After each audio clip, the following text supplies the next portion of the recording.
All right, we're talking with Navy veteran Rob Sarver and Alex Gendzier. They're authors of Warrior to Civilian, the field manual for the hero's journey. Thanks for being here, guys. I'd like to start off with you, Rob. Take us back and tell us what you did in the Navy. Sure. Thanks, Joe. So I came out of the Naval Academy in 2004, so 21 years ago. I served 9 years active duty. First as a surface warfare officer, I was kindly asked to go out to the big fleet Navy based on my conduct at the Naval Academy, and then ended up serving the rest of my time in the SEAL teams at SEAL Team 3. SWO to SEAL, huh? Okay. Yeah. Yes. Probably don't have the time have enough time to discuss why they made you go SWO first, but we won't get into that. Yeah, we can just say that I chose to take the most difficult route possible at every turn. It's Leave hilarious. it that way. Yeah. And look at you now. Okay. How about you, Alex? What's your background?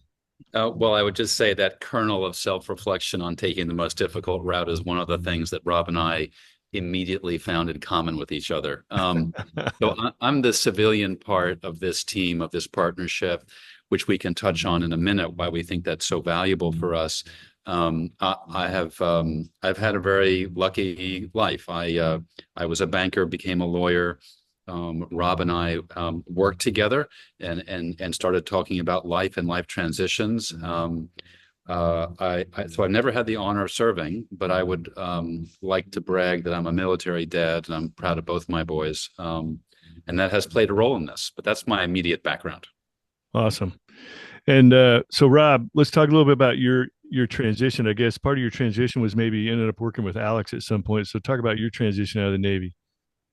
Sure. So after 9 years active, I got out and went through a veterans transition program with Goldman Sachs that brought me to Dallas, Texas. I was working in the real estate side of the house, large pools of non-performing loans. So, but 2.5 years at Goldman Sachs, did a master's while I was there, left, pursued entrepreneurship, had some other executive positions along the way. I would say in 5 years, kind of right, Alex, what, probably summer of 2020, kind of got through a little bit of the COVID piece. I started doing private equity, working with Alex. I was a director at a credit shop, and Alex was serving as the general counsel. Hmm. And then, where did this idea come up from as far as getting into the military transition space? Yeah, great question to segue with your first question. So my transition, well, I thought I was good. I thought it was well. I thought I could just continue just to carry the rucksack and put my head down and charge on. And I served in two conflicts, spent 3 years of my life in the Middle East. Like, what could be harder than that? And not knowing the new terrain in front of me and the challenges that were and then the stuff that were kind of beneath the surface, a lot that we talk about in the book, the TBI, the PTSD, all these things. I had never grieved the numerous friends that have died in combat. And so the conversation started when Alex, as I helped his son transition over to the Naval Academy from WNL, kind of took me under his wing. Realized I had a non-traditional investment banking background, coming into private equity, no knowledge of really debt and credit markets. So he took me under his wing. We started having weekly phone calls for mentorship. Those quickly turned into questions of like, well, Rob, how did you transition back and assimilate into society after going to combat so many times? Or how did you deal with the loss of this? And finally, at that point, I had been through two formal programs for veterans, and I found a tremendous Vietnam veteran era psychologist who's been working with combat vets for 40 years, who connect the dots for me. And it all kind of came together. So, serendipitous, Alex started asking these questions right when I kind of got the help and I was willing to be vulnerable about all these things. And um, through that, Alex shared his own tragedies in his own life. Hmm. And that turned in, I'll let Alex speak, but that turned into what we thought was just going to be a memo to his son. And I'll turn it to Alex to talk a little bit about that. But it dwarfed over 5 years into this incredible project. Great. Yeah. Yeah. Yeah. So I think the thing that in hindsight we both recognized about how we spoke with each other about life transitions was, although we came from very different backgrounds, very parallel. I think part of our ability to see these things in a way that was parallel was a function of having shared values and a shared sense of what matters in life, to be honest with you. And I think we both believe that the things in matter of life you can count on one hand. It's not technology. It's not how many shiny pennies you got. Um, and and so the initial inspiration to serve veterans came from different places. When else, Rob would never say this out loud, but every year since he's been out, he has mentored 10 to 12 veterans a year, which for anyone who knows what's involved is an enormous commitment. And as Rob said, it struck me in thinking about my own life journey and then hearing Rob's that my older son is probably going to be, I felt, I have a high confidence in both of my sons, and I trust and respect them and their life paths. And I believe that my older son has found his calling in the military. And I believe, without sounding presumptuous, that he's going to be successful in whatever endeavor he ends up in. Mm-hmm. And I think he'll be successful, and I think this will be his calling in life. And I think there's a good chance, I thought at that time, good chance that, excuse me, that he's going to be doing that and getting out, transitioning to civilian life when I'm probably not here. So I thought I need to help him with that and kind of give him a memo or a recording. And so I pressed on Rob to pursue the idea. And in the thinking about it and the doing of it, this project, as Rob said, morphed. And so while that was the original inspiration, that was 6 years ago. Really, what this has been about, once we got into it, was creating something in our book, Warrior to Civilian, that we ended up researching and concluding doesn't exist. There's no manual, there's no field manual for all the steps you have to do or that are available to you to do. And so after this personal memo and inspiration passed, we began to speak to people and interview veterans and specialists and experts. And we saw the need, and this became an all-consuming passion, a labor of love. That's how we got here.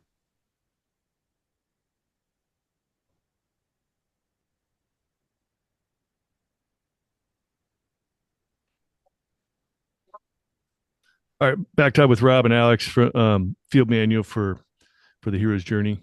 So you guys are discussing amongst yourself. You see a need for military veterans getting out. You're experiencing some of it yourself, Rob. Alex, your son's going to the military. You're the more you dig, the more need you see. So where'd you guys go from there? I think, after we kind of canvassed the market, and we looked at kind of the literature that was out there, the blogs, the material that for consumption. A lot of it's very siloed, right? You can find all the books in the world how to write a resume. You can find all the books. There's workbooks you can go sit in a dark corner with psychologists and go through all these, emotional things that you're going through. There was never what we call like the one-stop shop, where something that was synthesized down across all these different segments, so someone could pick up and just read one source and figure out how to do this life transition. So with that, through kind of friends of friends, we reached out and we found ourselves speaking with General Stan McChrystal, which was an amazing conversation. Mm-hmm. And through that, and I'll turn over to Alex here in a second, but we started talking a lot about some of the ancient Greek mythology, the warriors that came back. Mm-hmm. Homer's Odysseus, this long journey home, and Joseph Campbell's The Hero's Journey. And he stopped us and he said, okay, it's like, you guys got something. So Alex?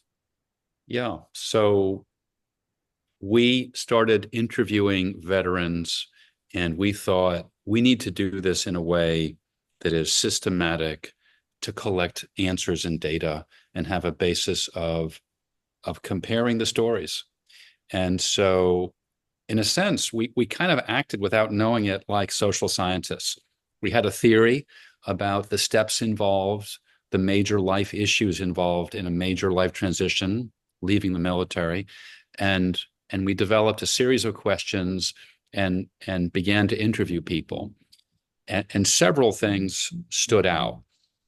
Number one, I think we were both very struck by the enormous generosity and willingness to bare their souls to us. I know that sounds dramatic, but frankly, that's what it was like. And that was true for enlisted to flag officers across branches. And we didn't record these sessions because they were too personal. And some of the conversations clearly got put into the book in a way that we believe is very inspirational. We can touch on the ones we think were the most striking. We also came to the conclusion that there were patterns here. And the patterns became evident that there was a commonality of this life experience. And yet at the same time, as the military and civilian team, we had to explain these things to each other in different ways. And yes, we certainly involved some of the tremendous wisdom from the ancient Greeks and ancient Romans. And you may want to say why, like how come there's not good stuff around the corner today? And there's plenty of good people and books today, but there is something so essential, so revealing about some of these ancient stories that it's almost like they didn't have cell phones and TV and technology and running to their jobs and commuting. So they were able to focus with a lot less distraction on the stuff that really matters. And some of these writings and stories proved very revealing about these stories. We also concluded that unlike some of the very good books and some of the not so good books out there, if you really want to explain and help veterans and their spouses, we'll come back to spouses in a second, with this enormous life transition, you have to understand them in all of their facets, like ourselves. You have to understand what's involved in healing from different kinds of difficulties and wounds, visible or invisible. You have to understand what it means, what is the enormous significance of one day you're wearing a uniform, which has a lot of your identity and your association and your sense of purpose wrapped up in it, and the next day not. And what does that mean for refinding purpose in your life? How do you bring these things home if you have a family? How do you harness these talents and experiences and yet not carry some of the difficulties with you into a job interview? How do you figure out where to live? What are the key questions to ask yourself and to go figure out? When I hear myself saying these things, what became so obvious is that this is not a book about war stories. Certainly not. It's not a psychology book. It's not a resume, how to get a job book. It's a book that's the field manual for the whole experience. So we had to call on all of these aspects of our own lives, and we had to call on experts for each phase. And so it became very much a multidisciplinary exercise. And this, although I've taken a few words to describe it, these things explain why it took us 5 years and why we believe our field manual is just a heck of a lot different from other books on the shelf. Yeah. So can you go into what kind of detail can you go into about what's actually in the field manual? Joe, we can do whatever you want. So why don't I just give you a real quick summary. And by the way, this is on our website too, which is heroes-journey.net. Okay. And folks can order the book there on Amazon, whatever. But why don't I summarize and then kick it to you, Rob, of the major components of our book? Joe, is that helpful to you? Yeah, that sounds great. Okay. So number one, it's the preparation phase, which we believe takes 12 to 24 months before you get out. Mm-hmm. This is really a way of thinking about what you have to do to prepare every 3 months before you get out. And by the way, if you have a spouse, partner, whatever you want to call it, and you don't involve the spouse in the planning, you're not doing it right. And so with a little bit of tough love, we try and bring that into this conversation of this planning phase. I think the return to civilian life and thinking about the different frameworks for reintegration is the next major clip of the book. And this really was inspired by this therapist that Rob referred to a moment ago, who served with the Marines in Vietnam and became a therapist. And his life mission since then has been to help veterans, particularly Marines, with this reintegration. Because there's a lot to it. And if you break it down and see it into pieces and figure out what are the components of it, it becomes much more effective. By the way, the transition to civilian life doesn't happen for everyone very quickly. For some, it does, and it's no sweat. For others, it lasts a lifetime. And that's not a negative. In fact, that becomes a way for many folks to make sense of their lives in the way Rob and I have tried to do with our own lives. The next clump of chapters deals with ways of healing these visible and invisible wounds. And this was very hard to do because we wanted the best medical, scientific advice that's out there, but to present it in a practical manner so it's not a medical treatise, and to make it relatable to people. Where do you go for more information? What are the symptoms to look for? What are proven methods of healing? That's what that's about. We then have two of the most significant core chapters of the book about refinding purpose, because that is the single biggest challenge in this transition. And frankly, it connects to everything else. Healing and purpose are intimately related. You could say the first purpose many folks find with great positive momentum is ways to heal themselves, because what comes from that is ways to lift up other people around you. And for most veterans we spoke to, that is implicitly part of their life journey. The chapters on purpose were the hardest to write, the biggest issues. We then have a really significant chapter on the job search and the different aspects of it. And here's why that's so significant. It's not so hard for veterans to get a job their first time out after getting out of the military. Right. What's really hard is to find a job that makes sense for them and suits them and they can add value to. And here's the statistic that is really painful but supports what I just said. 44% of veterans in their first job out leave within 1 year. That number goes to 80% by the end of year 2. Those are not good numbers. Right. And there's a lot that explains it. But finding the right job, or maybe it's your second or third job, which is no problem, because Rob and I have each had plenty of jobs. This is what this chapter is about. And then we have a very significant chapter on spouses and family members.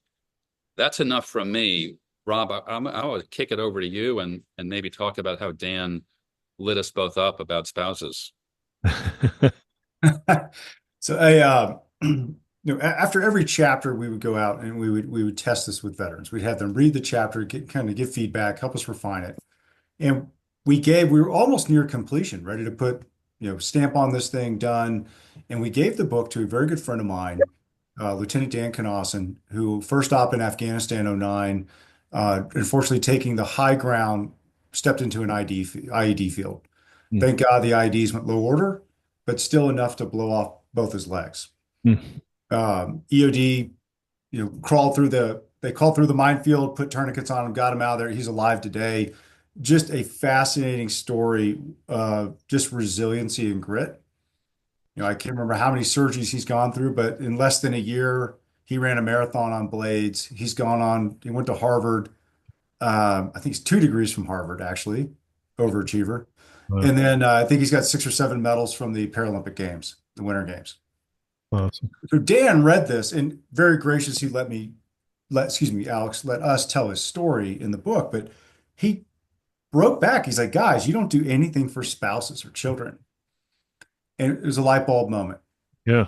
You know what, Dan, you're right. So again, we go back to the market. We start canvassing what is out there. Very, very good or well-written blogs. There's a lot of great blogs out there from some communities with spouses. There's a few articles out there, but we didn't see anything that because if you look at everything that we talk about in the first part of the book, some of this coalesces down to spouses. There's loss of identity, loss of community. There could be residual PTSD from the service member, secondary, third order. Mm-hmm. There's a great segment on 60 Minutes, probably about 6-9 months ago about that. There's 3 million children dealing with this. Mm. So we took that on, and that in itself was a 9-month project for us to do the right research, to interview the spouses, and really help them read it, look for resources, and to go back and ask the right questions. But I would say the number one thing out of that chapter is what we saw kind of traverse, and Alex, please, if you saw this as well, was communication.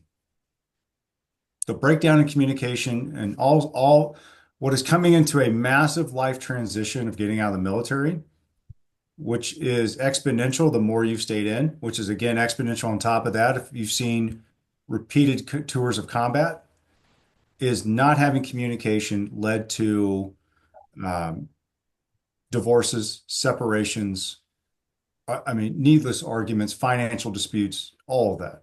Alex, would you agree? Totally. You hit the nail on the head. It's communication. Hmm. Yeah. Uh, you know, one of the things that seems to come up the most about veteran issues, getting out, transition, all that was the veteran losing their sense of purpose. Yes. And I've talked to a number of experts that say that's the number one thing. Mhm. If you can't address that one, then nothing else is going to follow.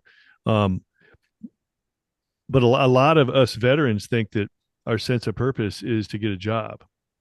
So when you Yeah. get out of the military, your number one focus of most people getting out of the military is where am I going to work? What's my job going to be? I mean, Mhm. unless maybe you're like 30-year retired and you got enough saved up in your military retirement where you don't think you're not going to go work. But um, for the most part, all of us getting out is like, what job am I going to get? And oftentimes, if you happen to land a good one, then everything else can fall into place, behind that if it works. But oftentimes, looking for the job as your sense of purpose doesn't work out so well as the statistics show. It doesn't. And when you start searching for, the highest paying job because you think that, the money's going to fill that gap of loss of purpose, Mm. that is greatly part of the statistic that folks leave those jobs. It's just like, either the work is not what they thought it would be, the people or the culture didn't end up, and you come to terms as like, I don't need this extra money. I can go find happiness somewhere else. Mm-hmm. Yeah, that is the number one thing that we found in our research. Um, we can go song and verse about job hopping, how this is going to continue to look for on the HR perspective and what this does to your long-term earnings, your erosion. If you keep hopping jobs and you keep going into a new segment to try it, you're eroding that long-term curve of you really becoming an expert in earning. So Yeah. yeah, that's really something people don't think about is the erosion curve. So again, the more you've been in, that window kind of gets lower and lower. You can maybe get one hop into a new industry, but it really is that loss of identity and loss of community and trying to refine that purpose. And speaking with General Petraeus, there's aspects of this you're going to be able to find from your past. You might be finding like a good culture, the people that you really enjoyed working with, but you're never going to be able to 100% recreate that. Oh, So yeah. yeah, so part of this is also coming to terms with yourself that you have to finish this hero's journey. You have to complete this and you have to accept you are stepping into this new terrain and you're going to have to refine new purpose. It may not be fulfilling this um, existential why of serving the Constitution, but you have to have something. Right. So I know your guys' book isn't about veteran entrepreneurship, but I have to ask, did through your research and studies, did entrepreneurship come up at all? But Um, yeah, but you go ahead, Rob. some, yeah, Alex, and then please piggyback. Some here and there. I mean, my advice to entrepreneurs, if you had a previous skill from joining the military, that might be just easily going out and traversing into that. So let me just address like the new veterans or the new veterans or new entrepreneurs. Several things I've learned. It's easier to go to the big corporation and get trained.